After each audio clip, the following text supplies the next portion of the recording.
Sir जो तेरा चकराए या दिल डूबा जाए। सर जो तेरा चकराए।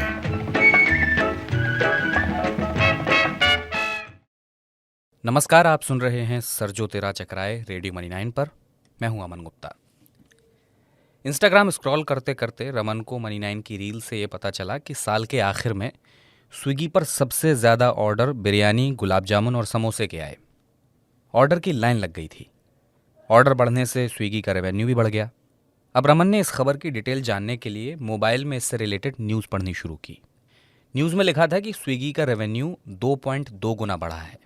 फाइनेंशियल ईयर 2022 में कंपनी का रेवेन्यू 5,705 करोड़ रुपए रहा और उससे पिछले साल यानी 2021 में ये 2,547 करोड़ रहा था। लेकिन फिर अगले ही पल रमन के मोबाइल में एक न्यूज़ का नोटिफिकेशन आया। इसमें खबर थी कि स्विगी का घाटा 2 गुना बढ़ गया है। अब रमन का सर चकरा रहा है कि एक तरफ तो रेवेन्यू इतना बढ़ गया, दूसरी तरफ घाटा कैसे बढ़ गया, क्योंकि उसे तो यही पता था कि जब रेवेन्यू बढ़ता है तो मुनाफा भी बढ़ता है। पर यहाँ उल्टी गंगा कैसे बह रही है? रमन ये नहीं समझ पा रहा था कि कंपनी को फ़ायदा हुआ है या नुकसान। एक तरफ तो कंपनी का रेवेन्यू 2 गुने से ज़्यादा बढ़ गया, लेकिन कंपनी का घाटा भी 2 गुना कैसे हो गया? दरअसल पिछले फाइनेंशियल ईयर के मुकाबले फाइनेंशियल ईयर 2022 में स्विगी का घाटा बढ़कर 3,629 करोड़ रुपए हो गया था। तो अगर आप भी रमन की तरह कंफ्यूज हैं तो इस उलझन को हम दूर कर देते हैं। दरअसल स्विगी का जो मुख्य काम है वो है पार्टनर मर्चेंट्स जैसे रेस्टोरेंट या डिलीवरी पार्टनर्स को सर्विसेज देना, और इसी से वो रेवेन्यू कमाती है।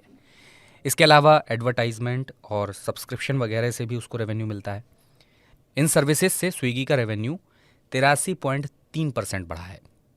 स्विगी का दूसरा सबसे बड़ा रेवेन्यू का सोर्स है ग्रॉसरी और एफएमसीजी प्रोडक्ट्स की सेल। इन सर्विसेज से स्विगी को साल 2021 के 517 करोड़ के मुकाबले 2022 में 2,036 करोड़ का फायदा हुआ, और फाइनेंशियल ईयर 2021 में स्विगी के स्केल में 27% की कमी देखी गई थी। अब स्केल बढ़ाने की वजह से कंपनी का रेवेन्यू तो बढ़ा, लेकिन साथ ही साथ खर्चे भी बढ़ गए। स्विगी सबसे ज़्यादा आउटसोर्सिंग सपोर्ट पर खर्च करती है, जैसे इंस्टामार्ट चलाने के लिए स्टोर खोलना, डिलीवरी पार्टनर्स पर होने वाले खर्च वगैरह। अब आउटसोर्सिंग सपोर्ट स्विगी के कुल खर्चों का 24.5% है। इसकी वजह से कंपनी की कॉस्ट में 2.3 गुने का इजाफा हुआ। इस बीच स्विगी के एडवर्टाइजमेंट का खर्च भी 4 गुना बढ़ गया।